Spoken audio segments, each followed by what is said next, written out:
The cabin in Whitefish, Montana, sits 3 miles from the nearest neighbor, surrounded by dense pine forest that swallows sound. Marcus Chen stares through his kitchen window at the thing that used to be his dog, watching it stand upright on its hind legs, massive clawed hands working to unlatch the chicken coop with unsettling intelligence. 8 years ago, he'd found what he thought was an abandoned German Shepherd puppy whimpering in a roadside ditch during a thunderstorm. He'd been a lonely wildlife veterinarian then, recently divorced, desperate for companionship. But Marcus harbored a secret. He'd spent 15 years working for a classified government program studying cryptid encounters before faking his death to escape. He'd seen things that defied explanation, creatures that shouldn't exist. Now his greatest nightmare lived in his backyard, called him Papa, in a voice that was part growl, part human speech, and had just torn apart 3 hikers who'd wandered too close to their property. The creature, his buddy, was protecting him, but from what? And how long before it decided Marcus knew too much about what it really was? Before we jump back in, tell us where you're tuning in from, and if this story touches you, make sure you're subscribed, because tomorrow I've saved something extra special for you. The coffee mug trembles in Marcus's grip as Buddy extracts a struggling hen with the careful precision of a surgeon. Those hands, God, when did paws become hands? Cradle the bird gently before snapping its neck with a sound like breaking kindling. The creature that was once a golden-furred puppy now stands 7 feet tall, its body an impossible fusion of canine and human anatomy. Muscles ripple beneath coarse, dark fur that has grown patchy and strange over the past year. Its face, once perfectly dog-like, has elongated into something that belongs in nightmares, elongated snout filled with too many teeth, eyes that gleam with human intelligence. Marcus remembers when the changes began. Buddy was 3 when his bark deepened into something almost conversational. At 4, he started walking upright for longer periods. By 6, the first words came, crude, growled approximations of hungry and outside that Marcus had convinced himself were coincidental sounds.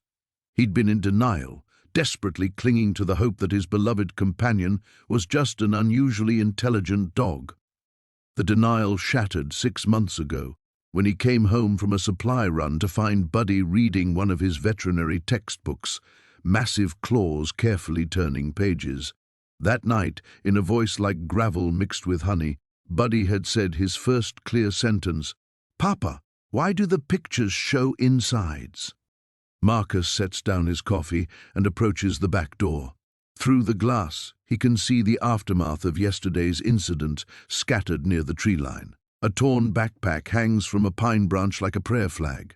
A hiking boot, still containing what might be a foot, rests against a boulder. The 3 college kids had been camping illegally on state land, their voices carrying through the forest as they set up their tent too close to Marcus's property line. He'd gone to bed knowing they were there, planning to politely redirect them in the morning. Instead, he'd awakened to screams that cut through the Montana wilderness like sirens. By the time he'd grabbed his rifle and reached the porch, silence had returned. Buddy emerged from the woods an hour later, his muzzle dark with blood, dragging a mangled tent behind him like a trophy. "Bad people, Papa," Buddy had explained in that unsettling voice. "Smell wrong. Talk about hurting animals for fun." Marcus had wanted to ask how Buddy could possibly have known that from a distance, but the question died in his throat when he saw the intelligence burning in those amber eyes, the same eyes that had looked at him with puppy adoration 8 years ago. Now, watching Buddy methodically gather eggs in a makeshift basket woven from pine boughs, Marcus wonders if the creature had always been this intelligent. Had it been studying him all these years, learning, growing, becoming something that defied every natural law he understood? The government program he'd fled, Project Cryptid Fauna, would have killed for a specimen like Buddy. Marcus had seen what they did to captured creatures in their underground labs, the endless vivisections and behavioral experiments. He'd falsified his own death to escape that world, burning his credentials and fleeing to this isolated corner of Montana where he could practice veterinary medicine for local ranchers and forget the horrors he'd witnessed. But now the horror lived in his backyard, called him Papa, and apparently murdered people to protect him. Buddy looks up from the chicken coop, catches Marcus watching, and waves. The gesture is so perfectly human that Marcus's stomach lurches. Then that terrible voice drifts across the yard. Papa, hungry. Cook eggs? Marcus forces a smile and waves back, his hand shaking. Of course, Buddy. Come inside. As the creature lumbers toward the house with predatory grace, Marcus notices something that makes his blood freeze. Buddy's gait has changed again, becoming more human with each passing day, and those hands, they're developing opposable thumbs. The front door handle turns with a metallic click that sounds like a death knell. The screaming started at 3:47 a.m. David bolted upright in bed, his heart hammering against his ribs as the sound pierced through the walls of his small house. It wasn't human, not entirely. The pitch was wrong, warbling between a shriek and something that might have been laughter. He'd heard that sound before, years ago, when he'd first brought the creature home, when he'd still thought it was just a dog. His bare feet hit the cold hardwood as another wail echoed from the basement. David grabbed the baseball bat he kept beside his bed, though he knew it was useless. Nothing could hurt the thing downstairs. He'd learned that the hard way when it had reached adolescence and started changing. The basement door stood ajar, darkness bleeding up from the stairwell like spilled ink. David's hand trembled as he reached for the light switch. The fluorescent bulbs flickered to life, casting harsh shadows down the wooden steps. Charlie. His voice cracked on the name. 8 years, and he still called it by the name he'd given that tiny shivering puppy he'd found in the rain. Charlie, what's wrong? The screaming stopped. David descended slowly, each step groaning under his weight. The basement had been his workshop once, power tools and lumber stacked along the walls. Now it was something else entirely. Scratch marks scored the concrete walls in deliberate patterns, almost like writing. Bones littered the floor, picked clean and arranged in neat piles. Some looked like they might have been from deer. Others were harder to identify. Charlie crouched in the far corner, its massive frame folded into an impossible position. 7 feet tall when it stood upright, with arms that stretched nearly to its ankles. Its skin was pale and hairless except for patches of coarse black fur along its spine and shoulders. The face was the worst part, almost human but stretched wrong, with too many teeth and eyes that held far too much intelligence. David. Its voice was like gravel sliding down glass. You came. I always come when you call. David set the bat aside, knowing the gesture was both meaningless and somehow crucial. Charlie noticed everything, remembered everything. What happened? Bad dreams, Charlie said, unfolding itself with liquid grace. Dreams about before, when you almost left me. David's stomach clenched. They'd been through this before, but it never got easier. I didn't leave you. I'm here. Almost. Charlie's head tilted, neck stretching at an impossible angle. Remember the vet, Dr. Morrison? You carried me there in that blue blanket. You were going to have me put down. The memory hit David like a physical blow. Charlie had been sick, maybe 6 months old, refusing to eat. The vet bills were mounting, and David had been between jobs, scraping together rent money. He'd made the appointment, had even signed the papers. But when Dr. Morrison reached for the needle, something in the puppy's eyes had stopped him. Those same eyes stared at him now from a face that belonged in nightmares. I changed my mind, David whispered. I took you home instead. Yes. Charlie smiled, revealing rows of needle-sharp teeth. You chose me. Family doesn't abandon family, does it, David? No. No, it doesn't. Charlie moved closer, its movements unnaturally fluid. It had learned to walk upright 3 years ago, though it still preferred to crawl when hunting. Someone tried to separate us today. David's blood turned to ice water. What do you mean? Mrs. Patterson from next door. She called the police again, told them about the noises, the smells, said you were keeping something dangerous in the house. Charlie's tongue flicked out, far too long and far too dark. She wants to take me away from you. Mrs. Patterson was 73 years old, lived alone with her cats, and made the best apple pie in the neighborhood. She'd also been the first person to welcome David when he'd moved in 8 years ago, bringing him casseroles and gossip with equal enthusiasm. "Charlie, you didn't—" "She's in the yard," Charlie said simply. "I saved pieces. The tender parts, like you taught me when I was little." David remembered teaching the puppy to eat meat scraps, tearing chicken into small bites. His hands shook as he reached for his phone, but Charlie's massive hand closed over his wrist with surprising gentleness. "Don't call them yet," it said. "Help me clean up first, like you used to clean up my accidents when I was learning." Through the basement window, David could see shapes scattered across his backyard in the pre-dawn darkness. Mrs. Patterson's cats paced along the fence line, yowling for their missing owner. "This is different, Charlie. This isn't—" "She threatened our family." Charlie's grip tightened, claws pricking David's skin. "You taught me to protect what matters. You matter, David. We matter." David looked into those two intelligent eyes and saw the puppy he'd saved from the rain, the creature he'd fed from his own hand, the thing that had loved him unconditionally for 8 years, his family. "What do you need me to do?" Marcus barely slept that night, every creak of the old house making him jolt awake. Each time he drifted off, he saw those amber eyes staring at him from the darkness, heard that voice that was both familiar and utterly alien. When dawn finally broke, he found himself sitting at his kitchen table, hands wrapped around a cold cup of coffee he didn't remember making. The morning news droned from the small television on the counter, but Marcus wasn't listening until the anchor's words cut through his exhausted haze. "Body of 34-year-old Jennifer Walsh was discovered early this morning in Riverside Park. Police described the scene as unusually brutal, with the victim suffering what appear to be animal attacks." Marcus's blood turned to ice. Jennifer Walsh, the woman from the grocery store, the one who had looked at Scout with such disgust, who had called animal control. The coffee mug slipped from his fingers, shattering against the tile floor. Brown liquid spread across the white surface like dried blood. "No," he whispered to the empty kitchen. "No, no, no." But even as he denied it, he knew. Deep in his bones, he knew. The back door creaked open, and Marcus spun around to see Scout padding into the kitchen. In the harsh morning light, he looked almost normal again, just a large, unusual dog with mismatched features. "Almost." "Morning, Dad," Scout said, his voice carrying that same unsettling blend of canine and human vocal cords. "You're up early." Marcus stared at him, taking in details he'd been too shocked to notice the night before. Scout's front paws weren't quite paws anymore.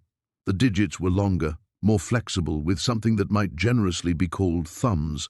His hind legs had subtly restructured themselves, allowing him to walk upright when he chose to, though he still preferred moving on all fours. "Scout," Marcus began, his voice barely a whisper, "where were you last night?" Those amber eyes regarded him with an intelligence that was definitely not canine. "I went for a walk, like I do every night. The woman from the store, Jennifer Walsh, she's dead." Scout tilted his head, a gesture achingly familiar from his puppy days. "That's sad. Was she someone important to you?" The casual tone, the complete lack of surprise or concern, confirmed Marcus's worst fears. "You killed her." It wasn't a question. Scout's expression didn't change. "She wanted to take me away from you. She called those people, told them I was dangerous. She was going to break up our family. She was scared, Scout. She didn't understand. She understood enough." Scout's voice carried a note of something Marcus had never heard before, a cold satisfaction that made his skin crawl. "She understood that I wasn't what she expected. She understood that I love you too much to let anyone hurt you." Marcus sank into his chair, his legs suddenly unable to support him. "Oh God, what have I done? What have you become?" Scout approached slowly, his movements eerily silent despite his size. He sat beside Marcus's chair, just as he had thousands of times before when he sensed his human was upset, but now, instead of offering simple animal comfort, he spoke. I became what you needed me to be. Remember when you first found me? You were so lonely, Dad, so sad. You told me I was the only good thing in your life." The words hit Marcus like physical blows. He did remember those dark months after his divorce, when Scout's unconditional love had been the only thing keeping him functional. "You used to talk to me," Scout continued, his voice gentle but implacable. "When you thought I couldn't understand. You told me about how everyone always left, how they always found something wrong with you. You said I was different. You said I would never leave you. I didn't mean I never wanted. You wanted someone who would love you completely, someone who would protect you, someone who would never abandon you no matter what." Scout's massive head nudged against Marcus's hand, just like he used to do as a puppy. "I listened to every word. I remembered everything." Marcus jerked his hand away, but Scout simply moved closer. "I know you're scared," Scout said.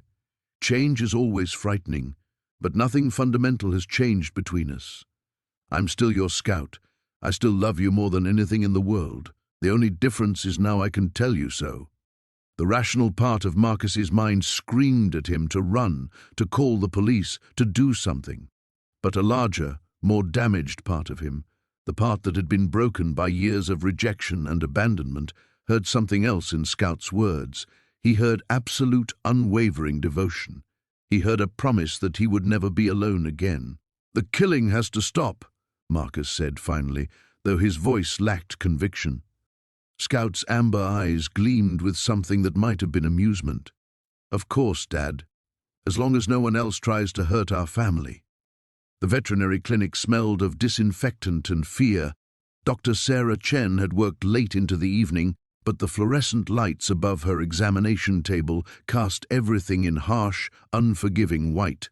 She'd been David's veterinarian for nearly a decade, had seen him through the early days with that strange little creature he'd insisted was just an unusual breed. She remembered that first visit clearly. The thing had been small then, no bigger than a beagle puppy, but its eyes held an intelligence that made her skin crawl. When David wasn't looking, it would watch her with an intensity that seemed almost human. She'd recommended specialists, suggested genetic testing, anything to understand what exactly David had brought into her clinic. Now, 8 years later, she understood why David had stopped bringing it in for regular checkups. The back door to her clinic creaked open, though she was certain she'd locked it. Sarah froze at her desk, pen suspended over a patient chart. The silence stretched long enough that she almost convinced herself it had been the wind. Then she heard the breathing. Not the panting of a dog or the measured respirations of a human, but something caught between the two. Wet, labored, wrong. "Hello?" Her voice cracked slightly. "We're closed. You'll need to come back tomorrow." Footsteps answered her, or something that might charitably be called footsteps. They had an odd rhythm, as if the walker couldn't quite decide whether to move on 2 legs or 4. Sarah's hand inched toward the phone on her desk. "David?" she called out, hoping against reason that her old client had simply brought his pet in for an emergency visit. "Is that you?" The examination room door swung open with deliberate slowness. The creature that entered had once been the puppy she remembered, but 8 years had warped it into something that violated every law of nature she understood. It stood upright on legs that had elongated and twisted, digitigrade like a dog's, but supporting a torso that had stretched toward human proportions. Its face was the worst part, still recognizably canine in structure, but with eyes that held too much awareness, too much calculation. Those eyes fixed on her with unmistakable recognition. "Dr. Chen," it said, and Sarah's blood turned to ice water. The voice was David's, but filtered through vocal cords that had never been meant to form human words. Each syllable came out slightly wrong, as if the creature was tasting them as it spoke. Sarah's hand found the phone, but her fingers wouldn't cooperate. She stared at the thing that had somehow learned to speak in her patient's voice. "You remember me," it continued, tilting its head in a gesture that was purely canine despite the human words. "You always looked at me like you knew, like you understood what I was becoming. What do you want?" The words came out as barely a whisper, The creature took a step closer, and Sarah could see the surgical precision of its movement. This wasn't some mindless beast. It had planned this visit, had waited until she was alone. "You told David to get rid of me," it said, settling back on its haunches but maintaining that unnatural upright posture. "After that second visit, when I was 6 months old. You pulled him aside and suggested he consider other options for my care." Sarah's mouth went dry. She did remember that conversation. The puppy had been showing signs of aggressive behavior, and its physical development had been so abnormal that she genuinely feared for David's safety. She'd been trying to be helpful, professional. "David never brought me back after that," the creature continued, its tail, longer now, more like a whip, swishing behind it. "But I remember how you looked at me, how you whispered to him when you thought I couldn't hear." "I was trying to help," Sarah managed. "David seemed overwhelmed, and you were so unusual. I thought perhaps a specialist."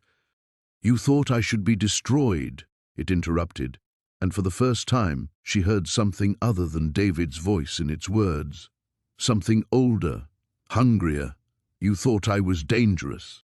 Sarah's hand finally closed around the phone, but when she tried to lift it, the creature moved with inhuman speed. One moment it was across the room, the next it was beside her desk, one elongated paw resting gently but firmly over her hand. "You were right," it whispered, leaning close enough that she could smell the wild scent of its fur, could see the too human intelligence dancing in its dark eyes. "I am dangerous, especially to people who try to separate me from my family." The fluorescent lights flickered overhead, casting shifting shadows across the creature's impossible form. In the strobing illumination, Sarah caught glimpses of what it had been and terrible hints of what it was still becoming. "David loves me," it said softly, almost gently. "He chose to keep me, despite your advice, despite your fear. He chose our family." Sarah tried to scream, but the sound died in her throat as those two aware eyes met hers one final time. The veterinary clinic's fluorescent lights buzzed overhead like dying insects as Marcus paced the empty waiting room. 3 a.m. meant the emergency entrance was locked, but that had never stopped him before. The spare key Dr. Hendricks had given him 8 years ago still worked, still granted him access to the one place that might have answers. The file cabinets stood like silent sentinels against the far wall. Marcus's hands trembled as he rifled through the manila folders, searching for that first visit, the one that had started everything. The paper cuts on his fingers stung as he flipped through vaccination records and surgical reports, but he barely noticed the pain. There, a thin folder labeled Unknown Canine, October 2015. Inside, Dr. Hendricks' familiar handwriting documented what Marcus had tried to forget. The photographs made his stomach lurch. What he'd found in that ditch hadn't looked like any puppy he'd ever seen. The elongated skull, the fingers that were almost too articulated for paws, the eyes that held an intelligence far too ancient for something supposedly newborn. But grief had made him desperate, and loneliness had made him blind. The clinic's back door rattled, 3 sharp knocks echoing through the empty building. Marcus's blood turned to ice. He hadn't told anyone he was coming here. The knocking came again, more insistent, and he realized with growing horror that the sound was too rhythmic, too deliberate for human hands. Knock, knock, knock, knock. The same pattern Luna used on his bedroom door when she wanted inside. Marcus crammed the file into his jacket and crept toward the rear exit, his sneakers squeaking against the linoleum. Through the frosted glass, he could make out a tall, angular silhouette, the shape pressed against the window, leaving smudges that looked disturbingly like handprints. "Daddy?" The voice was Luna's, but wrong somehow, stretched thin like taffy, the vowels too long and the consonants too sharp. "I can smell you in there."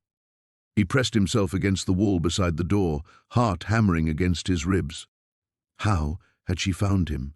How had she even known he'd left the house? "I followed your scent," she said, as if reading his thoughts. "Taught myself when I was little. Remember how I always knew when you came home from work? even before your car turned into the driveway?" Marcus remembered.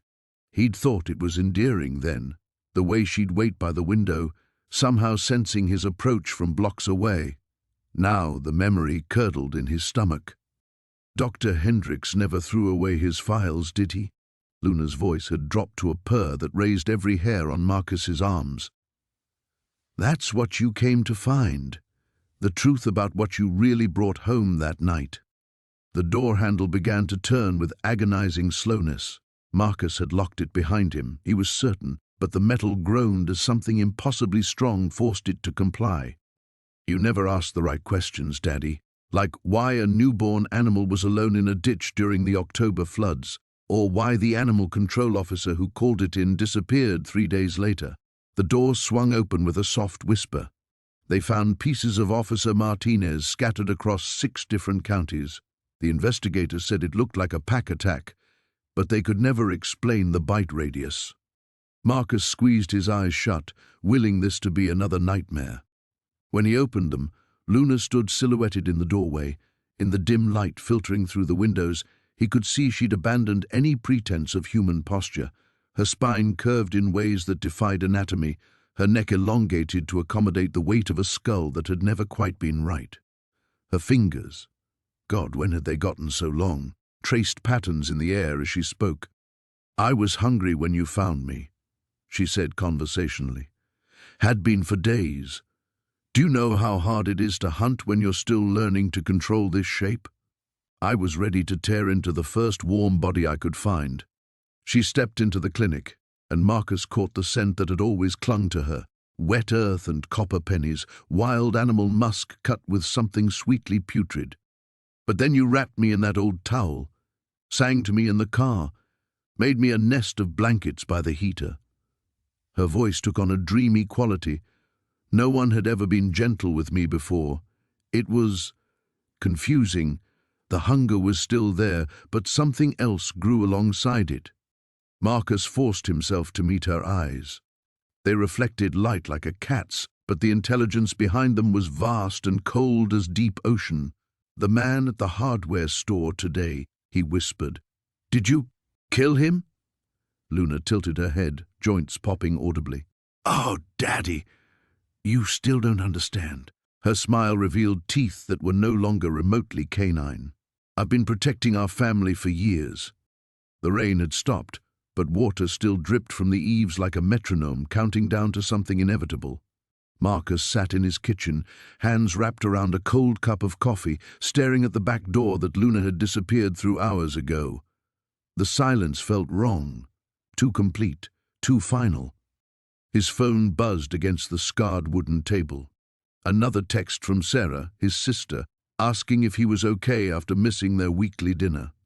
3 missed calls from his boss. The world kept spinning, while his had ground to a halt, somewhere between discovering Luna's true nature and watching her vanish into the storm.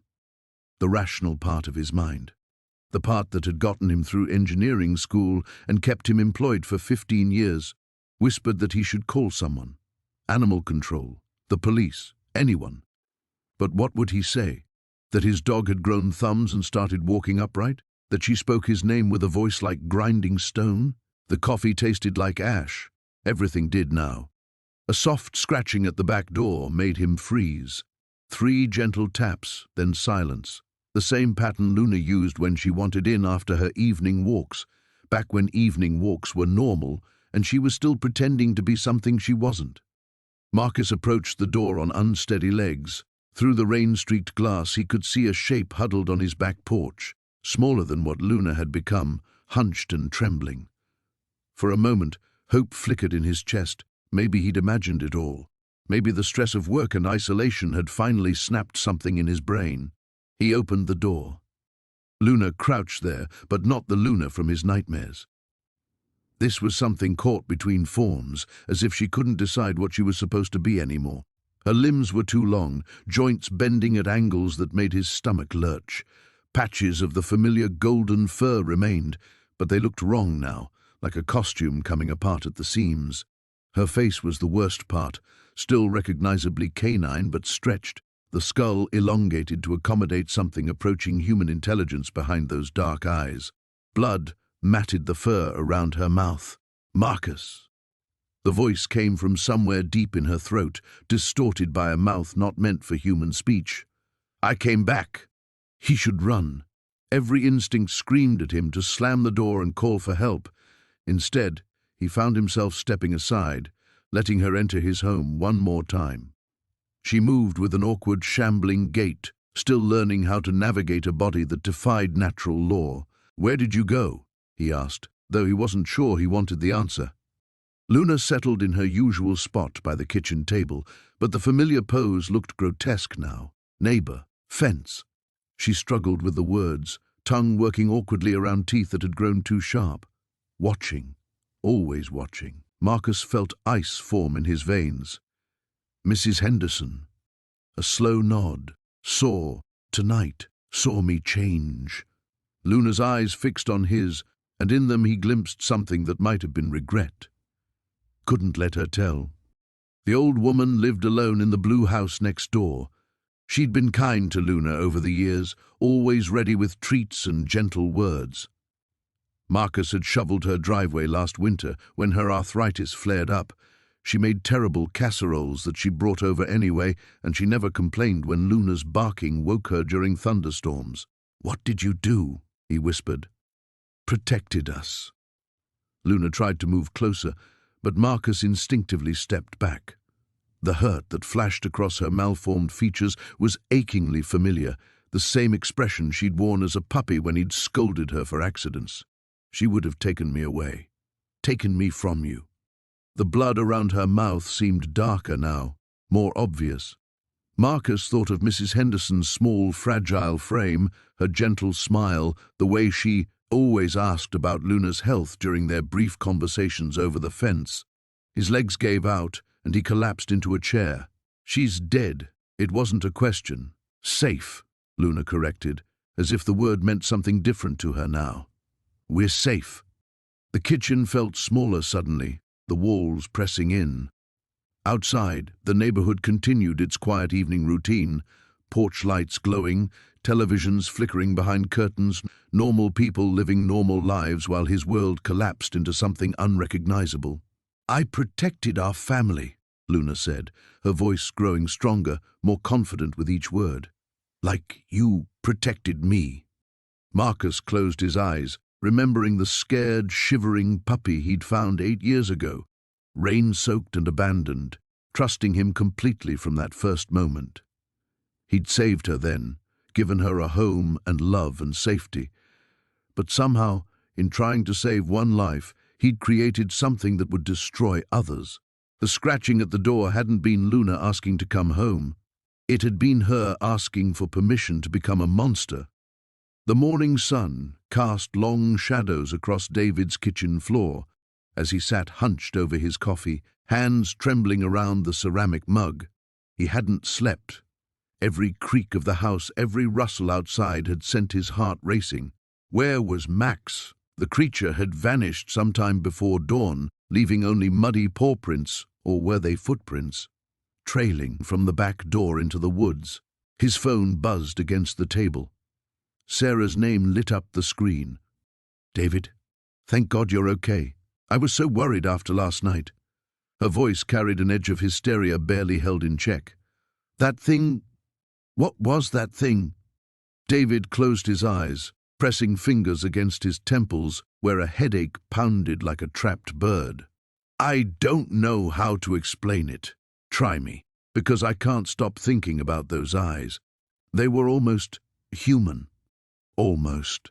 If only she knew how close to the truth she'd stumbled." David had spent the sleepless hours replaying memories, connecting dots he'd willfully ignored for years.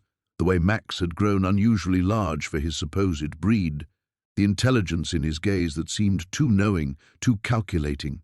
The dead animals he'd find in the yard, arranged in careful patterns like offerings. "Sarah, you need to stay away from here for a while." "What?"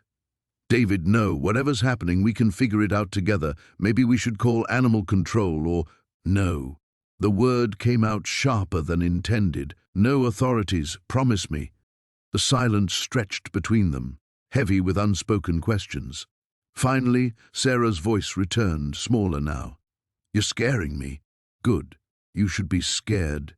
Just give me time to handle this." After ending the call, David sat in the suffocating quiet of his house. 8 years of memories flooded back unbidden. Max as a puppy, those first nights when David had almost driven him to the shelter.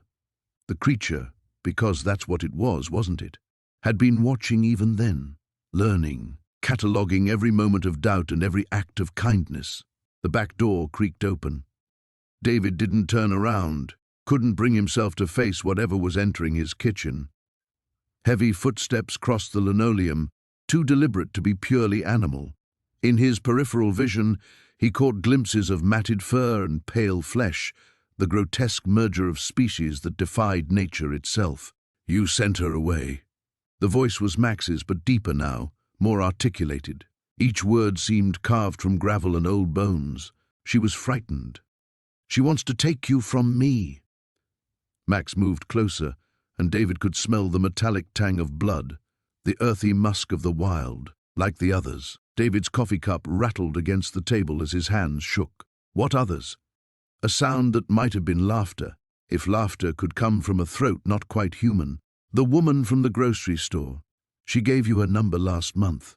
You threw it away, but I saw how she looked at you." The missing person report. Marcus Chen, 43, last seen leaving the Piggly Wiggly on Elm Street. David's stomach lurched as understanding crashed over him like ice water. "Max, please tell me you didn't." "I protected us. I always protect us." The creature's breathing was labored, wet. "Remember when you found me? So small, so helpless. You could have left me to die, but you didn't. You chose me." David forced himself to turn around, immediately regretting it. Max crouched in the doorway, a nightmare fusion of the dog he'd raised and something prehistoric, something that should have remained buried in humanity's deepest fears. His fur was matted with dark stains, and his elongated limbs bent at impossible angles. But his eyes, those remained unchanged, still holding that desperate devotion that had first tugged at David's heartstrings. "I remember the night you cried," Max continued, his malformed mouth struggling with human speech. "After your father's funeral, you held me and whispered that you couldn't lose anyone else. I promised myself I would never let that happen. This isn't what I wanted, isn't it?" Max tilted his head, the gesture achingly familiar despite his transformed state. "You've always been alone, David. Everyone leaves, everyone disappoints. But not me, never me." David thought of Sarah's laugh, of the way she brought light into his carefully controlled world, of Marcus Chen's shy smile as she'd worked up courage to slip him her number, of all the connections he might have made if not for the watchful presence that had shadowed his life for 8 years. "Where is she?" David whispered. "Where's Margaret?" Max's lips pulled back in what might have been a smile, revealing teeth too sharp and too numerous for any earthly creature. "Safe, where no one will find her. Where she can't hurt our family." The word family hung in the air like a curse. David realized with dawning horror that this was his life now, bound to a creature whose love had curdled into something possessive and deadly, a guardian angel with blood on its claws, protecting him whether he wanted protection or not. And somewhere in the woods, Marcus Chen was waiting. The basement door stood ajar when Marcus returned from work the next evening, a thin line of darkness bleeding into the hallway. His keys clattered to the floor as ice flooded his veins. He never left that door unlocked. Never. "Shepherd?" His voice cracked like kindling. No response came from below, only the settling groan of old wood and the distant hum of the furnace. Marcus approached the doorway on unsteady legs, each step deliberate and silent. The familiar scent of wet earth and something else, something metallic and warm, drifted up from the depths. He fumbled for the light switch, his fingers trembling against the cool plastic. The bulb flickered once, twice, then bathed the wooden steps in sickly yellow light. At the bottom he could see the corner of Shepherd's makeshift bed, the old blankets Marcus had arranged so carefully over the years, but something was wrong with the shadows. They seemed too deep, too angular. "Shepherd, I'm home." The words felt hollow, performative, as if speaking them might somehow restore normalcy to this moment that already tasted of copper and dread. Marcus descended slowly, gripping the railing with white knuckles. Each step revealed more of the basement's transformed landscape. The concrete floor glistened with dark stains that hadn't been there that morning. Shepherd's food bowls lay overturned, their contents scattered across the ground like abstract art painted in kibble and congealed blood. But it was what lay beyond the overturned bowls that made Marcus's knees buckle. Detective Sarah Chen sat propped against the far wall, her usually pristine suit jacket torn and stained. Her eyes were open, staring at nothing, while thin rivulets of crimson traced delicate patterns down her neck. Her service weapon lay several feet away, as if it had been casually tossed aside like a child's discarded toy. "She came looking for you." Shepherd's voice emerged from the shadows near the furnace, soft and almost apologetic, asking questions, making threats. Marcus couldn't move, couldn't breathe. The detective who had been investigating the recent disappearances, who had shown up at his door twice in the past week with her probing questions and suspicious glances, now sat lifeless in his basement like a broken doll. "What did you do?" The words scraped past his throat. Shepherd stepped into the light, and Marcus saw that his transformation had progressed further. His limbs had elongated another few inches, and his fingers now ended in proper claws that gleamed wetly in the basement's harsh illumination. But his eyes, those remained unchanged, still holding that desperate, devoted intelligence that had gazed up at Marcus from a cardboard box 8 years ago. "I protected us," Shepherd said simply. "She was going to take you away from me. I could smell the metal on her, hear the way her heartbeat changed when she spoke your name. She suspected." Marcus forced himself to take a step closer, then another. "How long has she been here?" "Since morning. She came while you were at work." Shepherd's head tilted in that achingly familiar gesture Marcus remembered from puppyhood. "I tried to hide, but she had papers. She was going to come back with more people who would separate us." The weight of it crashed down on Marcus like a collapsing building. A police detective, missing for an entire day, last seen investigating him. Her colleagues would come looking, soon. And when they found her, "We have to leave," Marcus whispered, his mind racing through possibilities, escape routes, the precious few options that remained. "Tonight. We can't stay here." "I know." Shepherd moved closer, his transformed features softening with something that might have been regret. "I've been preparing. I found the place where she parked her car, moved it somewhere they won't think to look. Bought us time." Marcus stared at the creature that had once curled up in his lap during lonely winter evenings, who had learned to understand every inflection in his voice, every mood and gesture. The thing that had grown from rescued puppy into something beautiful and terrible and utterly devoted. "The cabin," Marcus said finally. "My father's old hunting cabin upstate. No one's used it in years." Shepherd's elongated features brightened with unmistakable relief. "You're not angry about the detective?" The question hung in the stale basement air like smoke. Marcus looked at Detective Chen's body, at the evidence of Shepherd's fierce protection, at the creature who had killed to keep their twisted family intact. He should feel horror, revulsion, fear. Instead, what bubbled up from somewhere deep in his chest was gratitude. "No," Marcus heard himself say. "I'm not angry." Shepherd's smile revealed rows of sharp, gleaming teeth. "I knew you'd understand. You always understand." Above them, Marcus's normal life waited in the form of unpaid bills, missed appointments, and a job he'd never returned to. But here in the basement's crimson-stained shadows, with Detective Chen's cooling body as witness, he felt something he hadn't experienced in years. He felt chosen, protected, loved unconditionally by something that would kill for him without hesitation. It should have terrified him. Instead, It felt like coming home. The basement door splintered under David's fist as he pounded against it, his knuckles bloody and raw. "Let me out!" His voice cracked with desperation. "Luna, please, I know you can hear me." Silence answered him, thick and suffocating in the dank air. The single bare bulb overhead flickered intermittently, casting dancing shadows across the concrete walls. David slumped against the door, his breathing ragged. How long had he been down here? Hours? Days? Time had become meaningless in this underground tomb. He pressed his ear to the wood, straining to hear any sound from above. Nothing. But he knew she was there, somewhere in the house, waiting, planning. The memory of her transformation still burned behind his eyelids, the sickening crack of bones reshaping, the way her jaw had unhinged to reveal rows of needle-sharp teeth, the intelligence burning in those two human eyes. A soft scratch echoed from somewhere in the darkness beyond the bulb's weak circle of light. David's spine went rigid. He wasn't alone down here.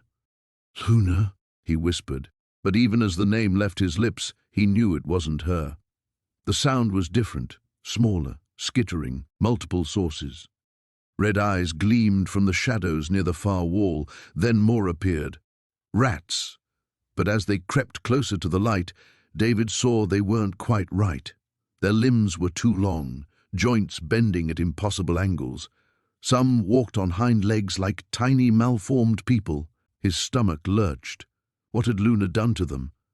The largest of the creatures stepped fully into the light, and David bit back a scream.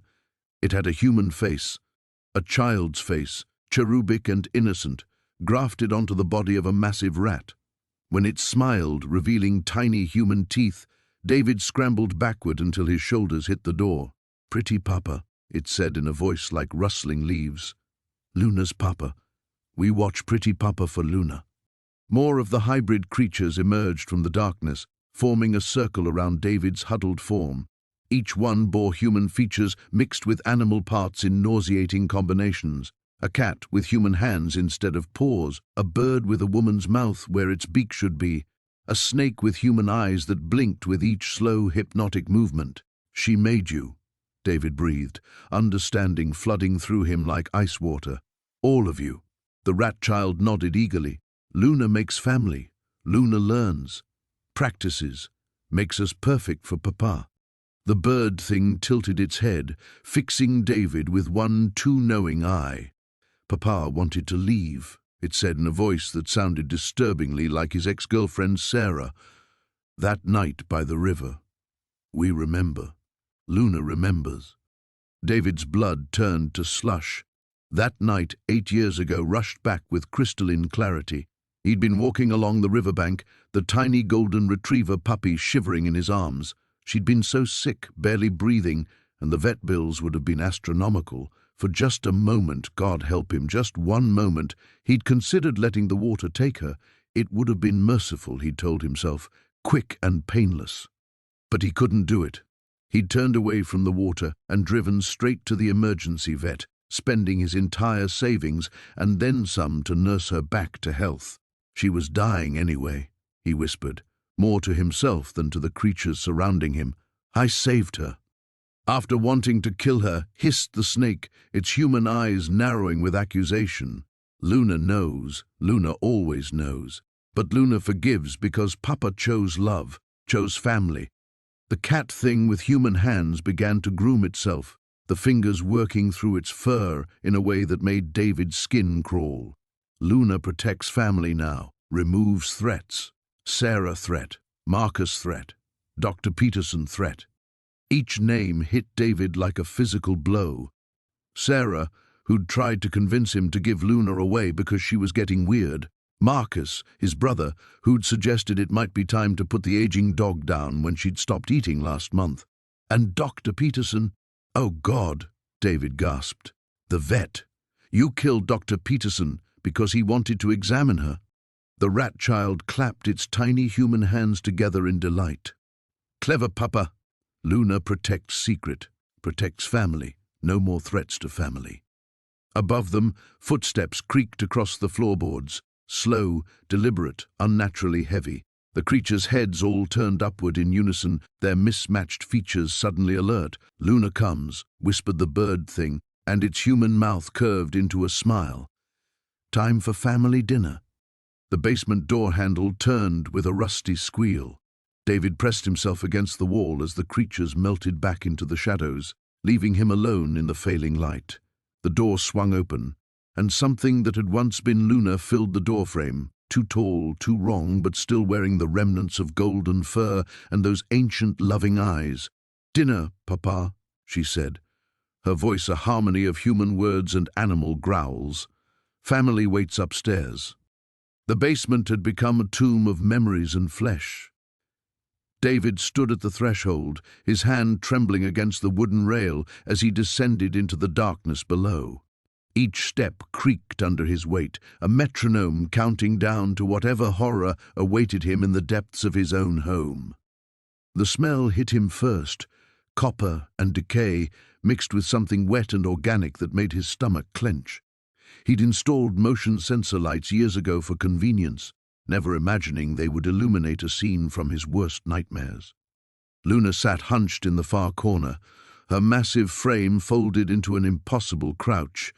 What had once been golden fur now hung in matted clumps between patches of pale, almost translucent skin. Her spine had elongated, creating a grotesque arch that allowed her to move on all fours or rise to an intimidating 7-foot height. But it was her face that made David's breath catch in his throat. The snout had shortened, pulling back to reveal a more human nose and mouth, though the teeth remained those of a predator. Her eyes, still that familiar amber, tracked his movement with an intelligence that was undeniably terrifyingly aware. When she smiled, and God help him, she was smiling, it was with the remembered affection of a beloved pet mixed with something far more calculating. "David," she spoke, her voice a wet whistle through vocal cords not quite designed for human speech. "You came down to see me." The words sent ice through his veins. How long had she been able to speak? How long had she been hiding this evolution from him, pretending to be the simple creature he thought he knew? "Luna, what happened to you?" She tilted her head, and the gesture was so familiar, so reminiscent of the puppy who used to beg for table scraps, that tears sprang to his eyes. "I grew up, just like you wanted me to." Her tongue darted out, longer than it should be, tasting the air between them.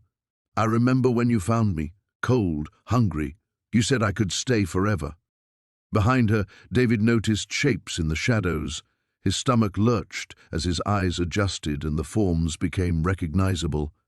Mrs. Henderson from next door, or what remained of her, the jogger who'd complained about Luna's howling last month. Their bodies had been arranged, positioned like offerings. "Luna, no.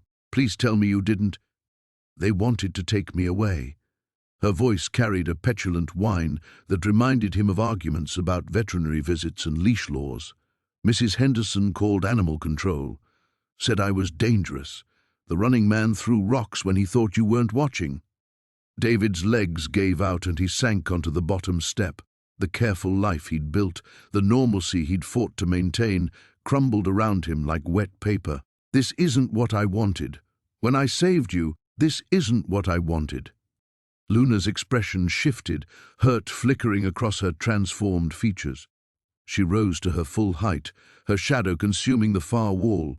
"But you did save me. You chose me, even when—" Her voice trailed off, and she began to pace, her movement fluid despite her unnatural proportions. "Even when," David whispered, though part of him already knew. "Even when you wanted to give up on me." The words came out as a growl. "I remember the vet visits, the discussions about behavioral problems. The night you stood in my room with those pills, thinking it would be kinder." She turned to face him fully, and her amber eyes gleamed with unshed tears. "But you didn't. You chose me instead, every single time." The memory hit him like a physical blow. There had been a night, 3 years ago, when Luna's aggression had peaked. She'd bitten a child at the park, nearly mauled the mailman. He'd stood in her room with a bottle of his sleeping pills, telling himself it would be mercy, that some creatures were too damaged to save. But in the end, He'd put the pills away, chosen isolation instead. Moved to this house where Luna could live without threatening others. I protected them, Luna continued, gesturing toward the corpses. Protected our family, just like you protected me. She took a step closer, and David caught the scent of blood on her breath. You taught me about loyalty, about fighting for what matters. This isn't loyalty, Luna, this is love, she finished. Messy, complicated love, the kind that makes difficult choices. She crouched before him, bringing her face level with his. Up close, he could see traces of the puppy she'd been in the curve of her remaining fur, the way her ears still perked when she was excited. What happens now? David asked, his voice barely a whisper. Luna's smile widened, revealing rows of razor-sharp teeth. Now we're a real family. No more hiding, no more pretending. She reached out with one clawed hand, gently stroking his cheek with surprising tenderness. Don't worry, David. I'll take care of everything. I'll take care of you. In the basement's oppressive darkness, surrounded by the evidence of her devotion, David finally understood the true cost of unconditional love. The basement had become a shrine to their 8 years together. Marcus stood at the threshold, his hand trembling on the light switch, taking in what Luna had created in the hours since their last conversation. Every wall was covered with photographs. Some he recognized from albums upstairs, others he'd never seen before. Pictures of him sleeping, eating breakfast, working in his study. Luna had been watching, always watching, documenting their life together with the patience of a devoted archivist. In the center of the room sat a makeshift altar constructed from his old dog bowls, chew toys, and a blood-stained collar that Luna had somehow preserved all these years. The metallic scent hung heavy in the air, mixing with something else, something wild and predatory that made Marcus's skin crawl. You found it. Luna's voice drifted from the shadows behind the furnace. The thing that had once been his puppy emerged slowly, its elongated limbs moving with an unsettling grace.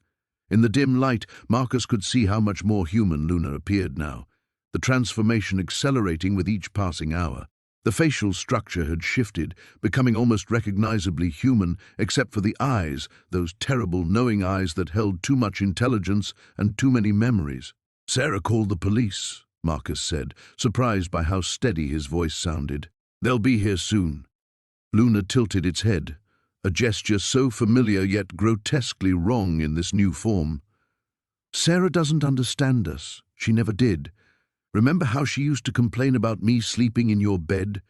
How she said you loved me more than her? The truth in those words hit Marcus like a physical blow. He had loved Luna more than Sarah, more than any human he'd ever known. The unconditional devotion, the simple joy of coming home to someone who was genuinely happy to see him, it had been intoxicating in its purity. That was different, Marcus whispered. You were a dog then. Was I? Luna moved closer, and Marcus could see the remnants of fur patches along its neck and shoulders. Or was I always becoming this? Always growing into what you needed me to be? The photographs on the walls seemed to pulse in Marcus's peripheral vision, a timeline of their relationship that now felt sinister and predetermined.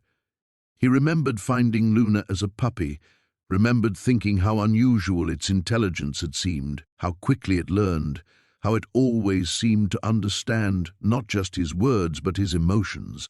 What are you? The question came out as barely a breath. Luna smiled, an expression that was almost human but wrong in every possible way. I'm what happens when love and need and loneliness take shape. I'm the answer to every prayer you whispered into the dark during those first months after your divorce. You wanted someone who would never leave, never judge, never stop loving you no matter what you did. Marcus backed toward the stairs, but Luna moved faster than should have been possible, blocking his path without seeming to hurry. The casual display of inhuman speed sent ice through his veins. I remember when you considered taking me to the shelter, Luna continued conversationally. I was 6 months old, and I'd destroyed your leather couch. You sat in your car outside the animal control building for 20 minutes, engine running, me in a carrier in the back seat. Marcus did remember. He'd been overwhelmed, second-guessing his decision to get a dog, wondering if he was capable of caring for another living thing. "But you didn't leave me there. You brought me home and bought me new toys. That's when I knew for certain that we belonged together. That's when I started becoming what I needed to be to keep you." The others, Marcus managed, thinking of David, of the jogger, of Sarah's terrified voice on the phone. "You didn't have to kill them." Luna's expression darkened, and for a moment the human facade slipped, revealing something ancient and hungry underneath. "They wanted to separate us. David filled your head with doubts about me. That woman jogging past our house every morning, I could smell your loneliness spike whenever you saw her. She made you think about what you were missing. And Sarah? Sarah was going to take you away." Luna's voice dropped to a growl. "I could smell her intentions, her plans to make you choose between her and me. She never understood that there was no choice to be made. There never was." The sound of sirens in the distance grew louder, and Luna's head snapped toward the basement ceiling with predatory alertness. When it looked back at Marcus, something had changed in its expression, a cold calculation that made his blood freeze. "They're coming for us," Luna said softly, "but they don't understand what we have. They'll try to destroy it." Marcus realized with crystalline clarity that Luna wasn't just protecting their bond. It was preparing to eliminate anyone who threatened to end their twisted family. The police sirens grew louder, and Luna smiled with too many teeth. "Don't worry," it whispered. "I won't let them take you away from me." The basement had become David's prison as much as his sanctuary. He sat on the concrete floor, back against the cold wall, watching Luna pace in the shadows beyond the bare bulb's reach. Her movements were different now, more fluid, predatory. The awkward, stumbling gait she'd developed during her transformation had evolved into something graceful and terrifying. "You haven't eaten," she said, her voice carrying that unsettling harmony of human speech, layered with something deeper, more primal. 3 days now. David's stomach cramped, but the thought of food made him nauseous. Every meal Luna brought him came with the metallic scent of blood, though she'd learned to cook it first. He didn't want to know where the meat came from. "I'm not hungry." Luna stepped into the light, and David forced himself not to flinch. Her transformation was nearly complete now. The last traces of dog-like features had melted away, replaced by something that might have been human if not for the 2 sharp teeth, the golden eyes that reflected light like mirrors, and the way her joints bent just slightly wrong. She was tall, nearly 7 feet, with pale skin that seemed to shimmer in the dim light. "You're lying," she said, tilting her head. "I can smell your hunger. I can hear how your stomach hurts."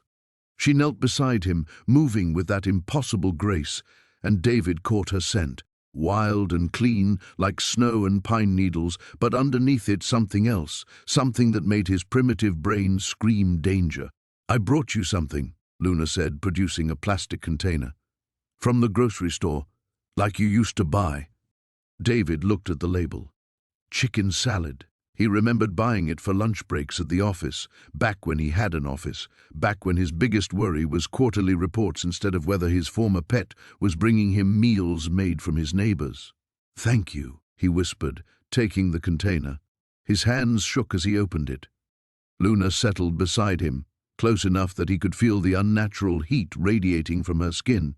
"Do you remember when I got sick? The first winter?" David paused with the plastic fork halfway to his mouth. Of course he remembered. Luna, then just a strange-looking puppy with mismatched eyes, had caught some kind of respiratory infection. He'd spent $300 at the emergency vet clinic, money he couldn't afford. "You carried me to the car wrapped in your favorite blanket," Luna continued.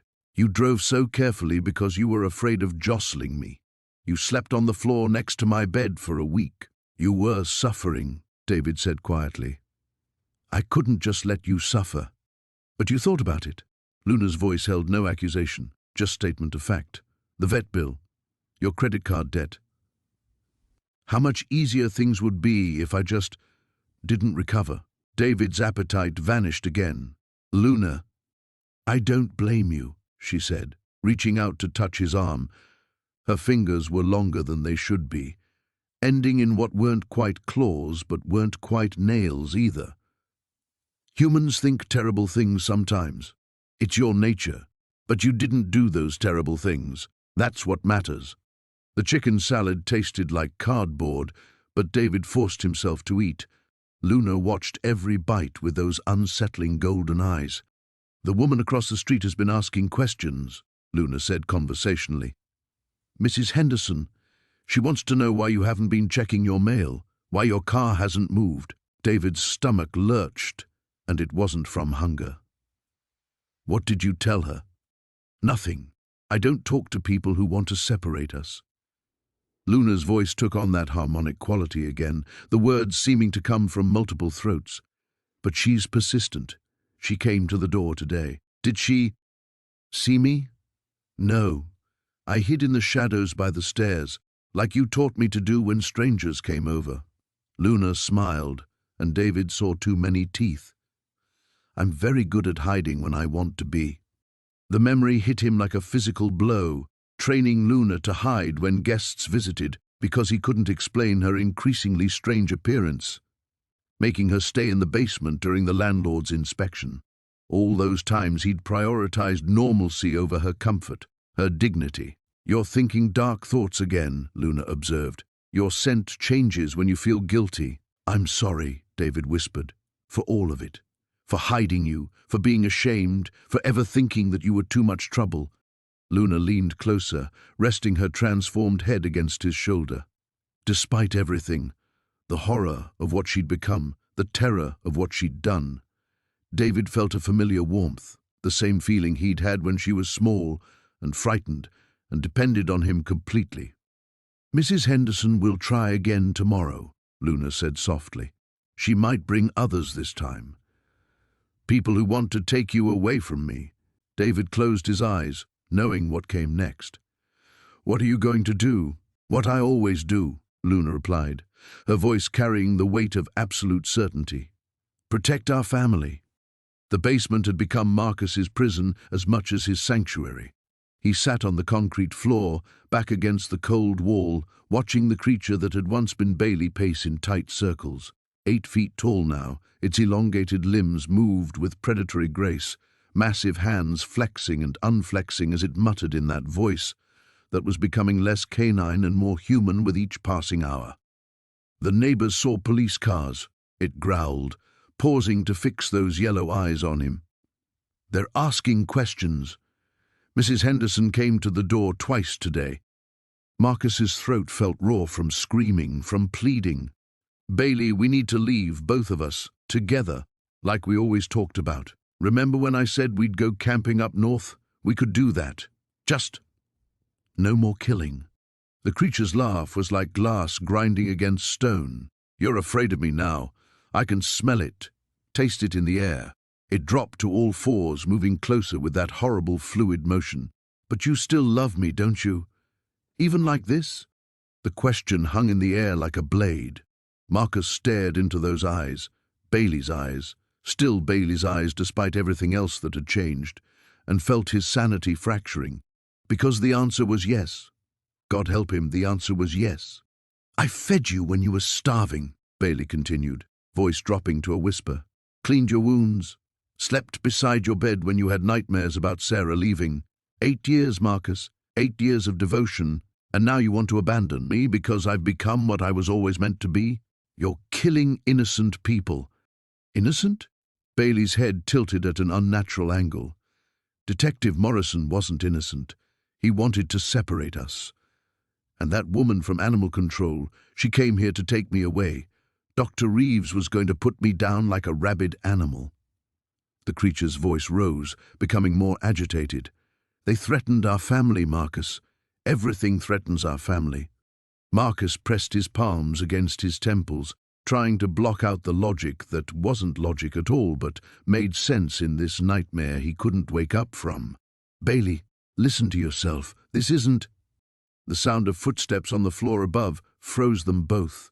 Bailey's ears, still pointed, still too large for its elongated skull, swiveled toward the ceiling. Its nostrils flared. "Someone's in the house," it whispered. Marcus's heart hammered against his ribs. Who? Bailey was already moving, flowing up the basement stairs like smoke. Marcus scrambled after it, his legs weak from hours of sitting on the cold floor.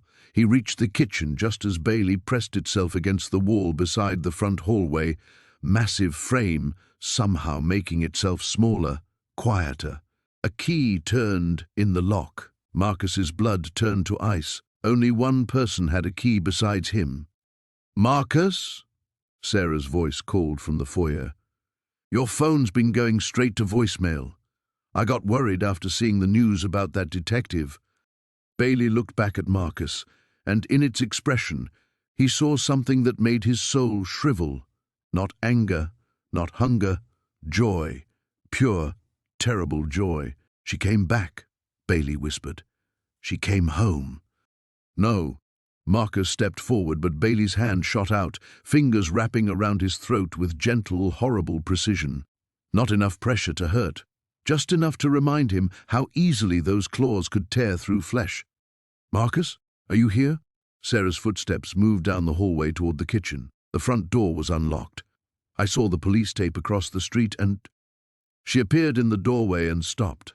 Her face went through a series of expressions, confusion, disbelief, terror, as she processed what stood before her. Bailey rose to its full height, still keeping one hand on Marcus's throat. "Hello, Sarah," it said in that grinding voice. "It's been a long time." Sarah's purse hit the floor. Her mouth opened, but no sound came out. 8 years, Bailey continued conversationally.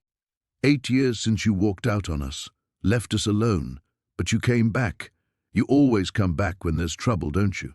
Can't quite let go completely." "What?" Sarah's voice was barely a whisper. "What is that thing?" "That thing," Bailey said, "is the dog you never wanted Marcus to keep. The stray you said would be too much responsibility. Remember? You said I'd tie him down, keep him from having a real life." Marcus saw understanding dawn in Sarah's eyes, followed immediately by revulsion. She took a step backward. "Don't run," Bailey said pleasantly. "Running would be very, very unwise. We're going to have a family reunion, just like old times." Its grip tightened slightly on Marcus's throat. "Isn't that right, Marcus? Tell her how happy you are to see her."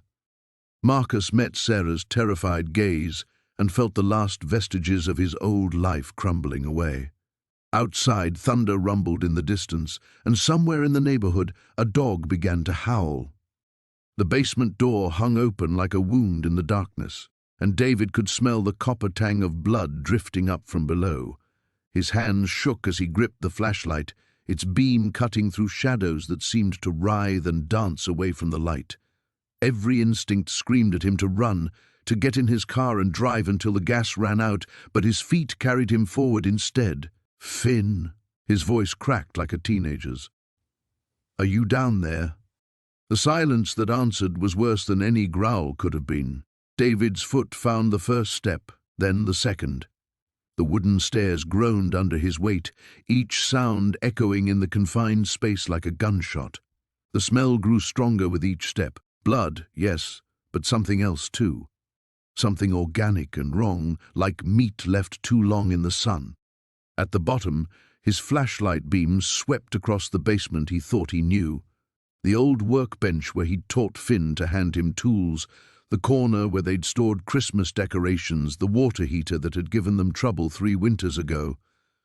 All of it looked different now, transformed by what occupied the center of the room. Marcus Chen hung suspended from the ceiling pipes, his limbs arranged in a grotesque parody of a marionette. His eyes were gone, leaving dark sockets that seemed to track David's movement despite their emptiness. Below him, arranged in a careful circle, were photographs. David recognized them immediately, pictures from his phone, printed out with the kind of care usually reserved for a family album.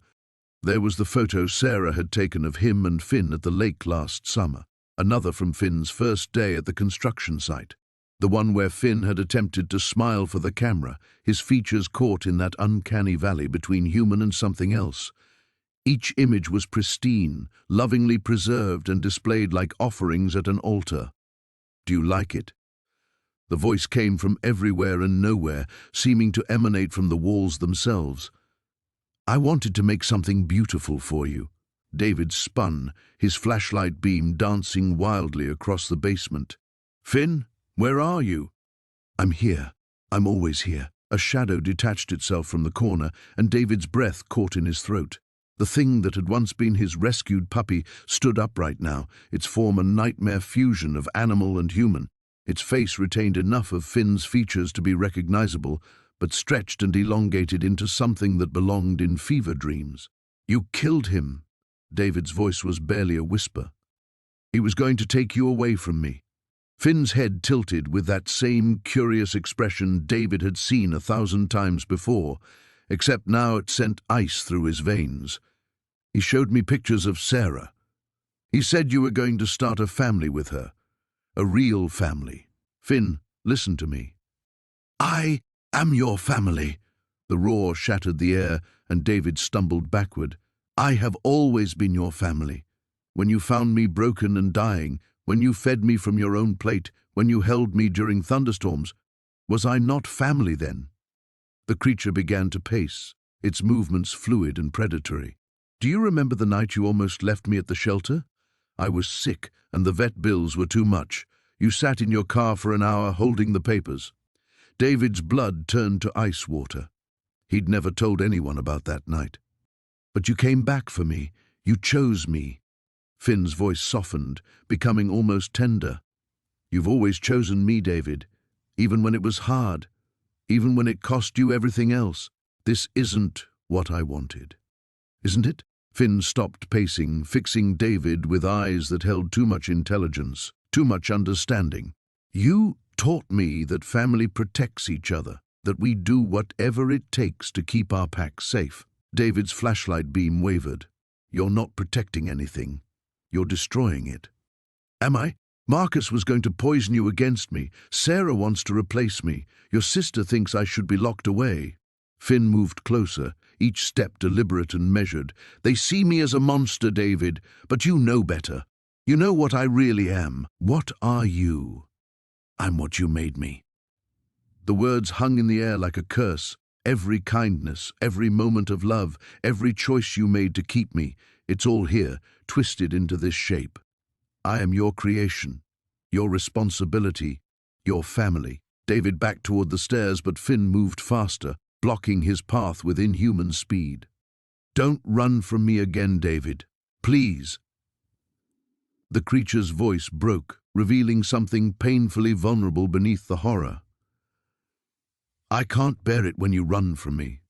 The basement fell silent except for David's ragged breathing and the steady drip of blood from Marcus Chen's suspended corpse. In the flashlight's harsh glare, David saw the truth written in Finn's two human eyes. This nightmare would never end, because love, once given, could never truly be taken back. The basement had become Marcus's prison, though the bars were made of guilt rather than steel. He sat on the edge of the mattress Luna had dragged down here, staring at the crude drawings she'd scratched into the concrete walls with her claws, stick figures of him and her, holding hands, a house with smoke curling from the chimney, a car with two passengers driving toward a sun that looked more like a bleeding wound. You haven't touched your food. Luna's voice drifted from the shadows near the stairs. Her speech had improved dramatically over the past few days, the human words flowing easier from her elongated throat. Progress, she called it. Evolution. Marcus looked at the plate beside him. A sandwich made from bread he'd taught her to buy at the store, filled with meat he tried not to think about. I'm not hungry. You need to eat. She emerged into the dim light cast by the single bulb overhead, her form a nightmare fusion of the puppy he'd rescued and something that should never have existed. Her eyes, still that same trusting brown, searched his face with concern that made his stomach turn. You're getting thin. Maybe I want to get thin. Luna's expression crumpled, and for a moment she looked almost human in her hurt. Don't say that. Don't ever say that. I need you healthy. I need you with me. She moved closer, and Marcus forced himself not to flinch as her clawed hand touched his cheek with surprising gentleness. The gesture was so familiar, so reminiscent of the small puppy who used to nuzzle his face when he was sad, that tears threatened to spill. "I remember," she whispered, "when you used to cry at night. After Sarah left. You thought I was sleeping, but I heard you. I wanted to help, but I was too small then, too weak." Her thumb traced under his eye. "I'm not weak anymore. No one will ever hurt you again. Luna, the people were going to take you away from me." Her voice hardened, and for a second, Marcus glimpsed the predator lurking beneath the devotion. "The social worker wanted to put me down. Dr. Hendricks wanted to study me, cage me like a lab rat. And Rebecca—" Luna's lips pulled back in a snarl that revealed teeth designed for tearing. "Rebecca wanted to replace me. She was my girlfriend. It's normal for people to have relationships. Not you." Luna's grip tightened, claws pricking his skin. "You're mine. You saved me, you fed me, you loved me when I was nothing but a scared, dying animal in an alley. That bond doesn't break, Marcus. It doesn't get replaced." Marcus closed his eyes, remembering that night 8 years ago, the tiny, whimpering bundle of fur he'd found behind the Chinese restaurant. He'd been drunk, lonely, looking for anything to fill the void Sarah had left behind. The puppy had seemed like a sign, something innocent that needed him, something that wouldn't judge or abandon him. If he'd known what it would become, would he have walked away, left it to die in that alley? The thought must have shown on his face because Luna's entire body went rigid. Her nostrils flared, and when she spoke, her voice carried the rumble of a growl. "You're thinking about it again. About before. About leaving me to die." Marcus's eyes snapped open. "Luna, no! I can smell it on you. The guilt, the regret." She stood abruptly, pacing to the far wall where her childhood drawings mocked them both. "You wish you'd never found me. That's not... Don't lie to me." Her roar shook dust from the ceiling. "I can taste your thoughts, Marcus. They're bitter, sour. You think I'm a mistake. You think I'm a monster." The truth hung between them like a live wire. Marcus stared at this thing he'd raised, this creature that had twisted his kindness into something possessive and deadly, and felt his resolve crumble. "You killed innocent people," he whispered. "I protected our family." "We're not a family, Luna. We never were. You're—" He struggled for words that wouldn't shatter what remained of her humanity. "You're confused about what you are, about what we are to each other." Luna went perfectly still. When she turned back to him, her eyes held an emptiness that terrified him more than any display of rage. "I'm not confused," she said softly. "I know exactly what I am. I'm the thing you made when you chose love over logic, when you picked up a dying animal and gave it a reason to live." She moved toward him with predatory grace. "I'm your responsibility, Marcus. Your consequence, your family. And families stay together." She knelt beside the mattress, her mutated form folding into a grotesque mockery of the small dog who used to sleep curled against his side. "Now eat your sandwich," she murmured, settling her massive head on his lap with devastating familiarity. "You'll need your strength for tomorrow. We have more protecting to do." The basement had become a tomb of silence, broken only by the steady drip of something wet hitting concrete. Marcus pressed his back against the cold stone wall, his breathing shallow and controlled. Above him, floorboards creaked with deliberate, measured steps. Luna was searching, and she knew he was here. His phone buzzed against his chest. A text from Sarah. "Where are you? The police want to talk." He almost laughed at the absurdity. What could he possibly tell them?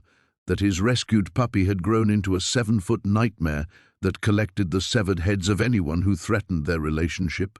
That she remembered every bedtime story, every gentle pat, every moment of doubt he'd ever harbored about keeping her? The footsteps stopped directly overhead. Marcus held his breath, counting heartbeats. 1, 2, 3. Then came the sound he'd been dreading, wood splintering as claws tore through the kitchen floor. "Marcus?" Luna's voice drifted down, sweet and questioning, like when she used to whimper at thunderstorms. "I can smell your fear, and it makes me sad. Why are you hiding from me?" Chunks of plaster rained down as she widened the hole.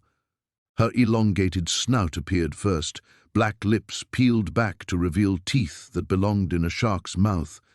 Those golden eyes, still so achingly familiar, scanned the basement until they found him.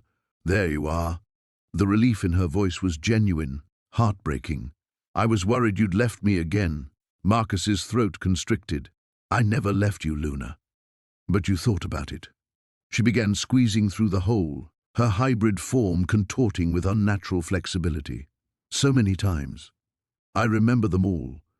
She dropped to the basement floor with cat-like grace, and Marcus saw the full horror of what she'd become. Her torso was humanoid but covered in the same golden fur he used to brush every evening.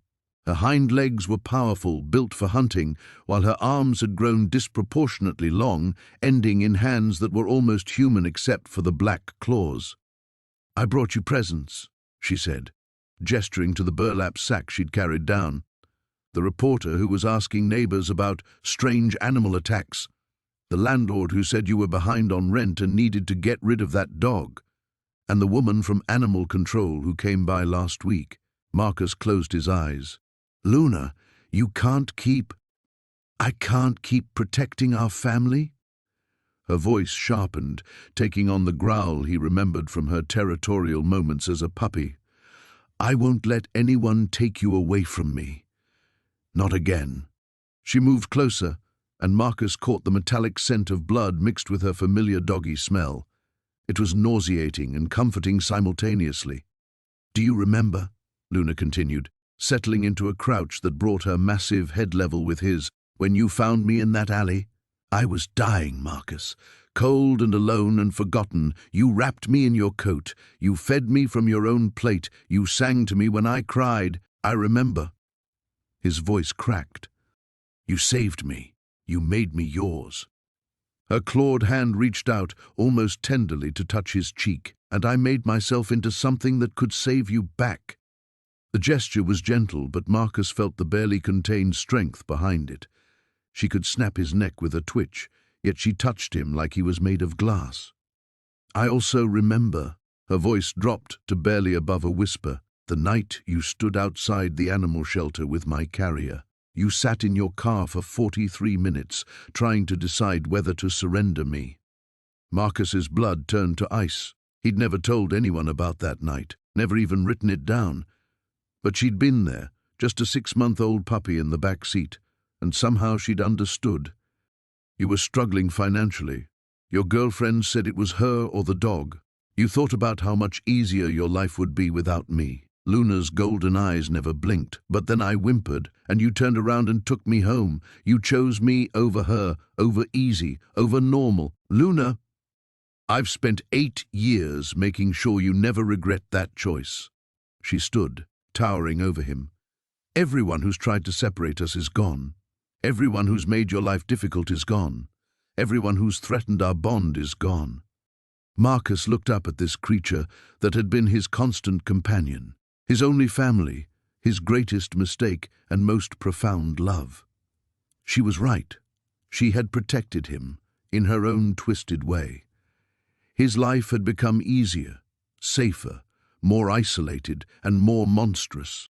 "I know what you're thinking," Luna said softly.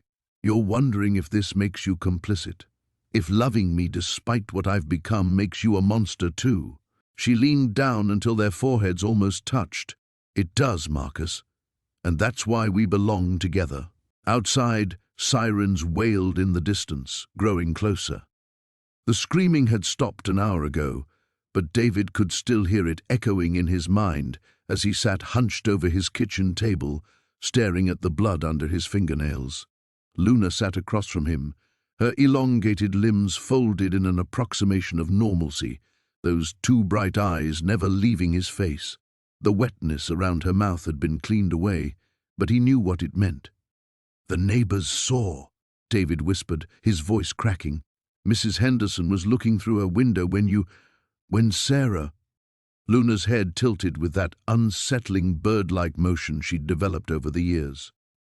When she spoke, her voice was the same mixture of human words and something else, something that made his teeth ache. "Sarah hurt you. Sarah made you cry. Luna fixed it." The rational part of David's mind, the part that still functioned despite 8 years of gradual erosion, knew he should feel horror. Sarah Chen had been his co-worker, nothing more. She'd stopped by to check on him after he'd missed 3 days of work, had pushed past him when he tried to keep her at the door. She'd seen the scratches on the walls, the strange modifications he'd made to accommodate Luna's changing form. She'd started asking questions, pulling out her phone, talking about calling someone, and Luna had been listening from the basement. "You can't keep doing this," David said, though the words felt hollow. How many times had he said them? How many times had Luna nodded with that innocent expression before the next incident occurred? People are going to notice. The police. Luna protects David.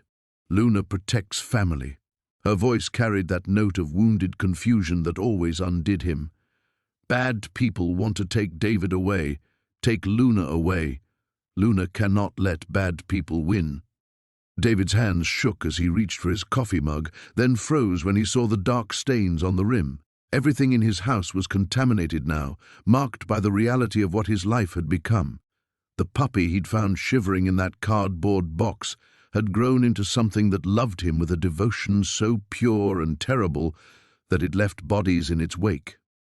A soft knock at the front door made them both freeze. David's blood turned to ice water in his veins as he heard a familiar voice call out, "Police, we'd like to ask you a few questions about Sarah Chen."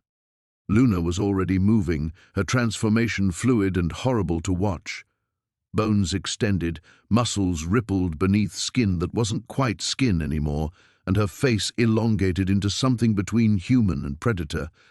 But her eyes remained the same, those trusting, loyal eyes that had looked up at him from a cardboard box 8 years ago. "Luna, no," David whispered, but she was already flowing toward the door like water made of nightmares.